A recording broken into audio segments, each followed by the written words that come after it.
ক'ব খুজিছো মই বহুত বেছি সময় ল'ব খোজা নাই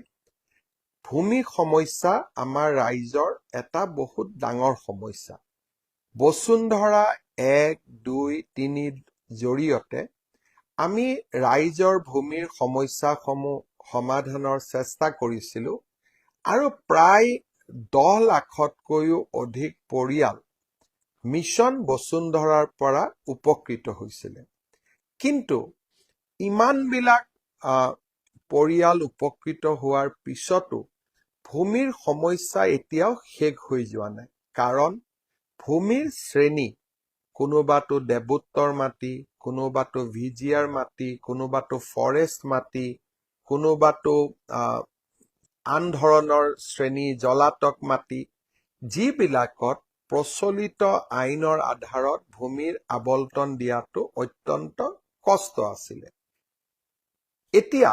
আমি 25 ডিসেম্বৰৰ পৰা বসুন্ধৰা 4 আৰম্ভ কৰিম এই কেইটা দিনত আমাৰ যিসকলে বিভিন্ন ধৰণৰ ভূমিৰ সমস্যা ভোগ কৰি আছে যাৰ কাৰণে বাৰে বাৰে তেওঁলোকে চেষ্টা কৰাৰ পিছতো বসুন্ধৰাৰ পৰা উপকৃত হ'ব পৰা নাই বিভিন্ন কাৰণত মই আপোনালোকক অনুৰোধ কৰিম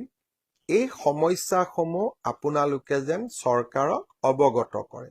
আমি চৰকাৰে এটা বসুন্ধৰাৰ সম্পৰ্কত পৰামৰ্শ ল'বলৈ এটা পোৰ্টেলৰ সৃষ্টি কৰিম সেই পোৰ্টেলত আপোনালোকে মাটিৰ ক্ষেত্ৰত ভোগ কৰি থকা বিভিন্ন সমস্যাৰ কথা উল্লেখ কৰিব পাৰিব আৰু এইবাৰ আমি সমস্যাসমূহ সমাধানৰ উত্তৰ দি মিছন বসুন্ধৰা 4 আমি সজাই তুলিব খুজিছো মই এটা সৰু উদাহৰণ দিছো তিনিচুকীয়া জিলাত মৰাণ লোকসকলে বহু দিনৰ পৰা ফৰেষ্টত বাস কৰি আছে কিন্তু তেওঁলোকে যেতিয়া ফৰেষ্ট বা বনভূমিৰ অধিকাৰ বিচাৰে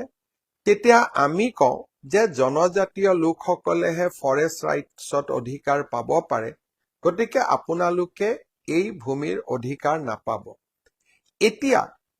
আমি চেষ্টা নিশ্চিতভাৱে কৰিব পাৰো যে অসমৰ আদিম জনগোষ্ঠী হিচাপে কেনেকে মৰাণ মটককো আমি বনভূমিত মাটিৰ অধিকাৰ দিব পাৰো এই সমস্যাবিলাক মই আগতে নাজানিছিলো যেতিয়া বসুন্ধৰা 1 2 3 কৰিলো এনেকে নতুন নতুন সমস্যাবোৰ আমাৰ সন্মুখলৈকে আহি থাকিলে আৰু আমি সমস্যাবিলাক সমাধানৰ ৰাস্তা উলিয়ালো কিছু উলিয়াব পৰা নাই আৰু তাৰ বাবে আমি বসুন্ধৰা 4 লৈ আপোনালোকৰ মাজলৈ আহিম যাতে আৰু বহুত সমস্যা সমাধান হয়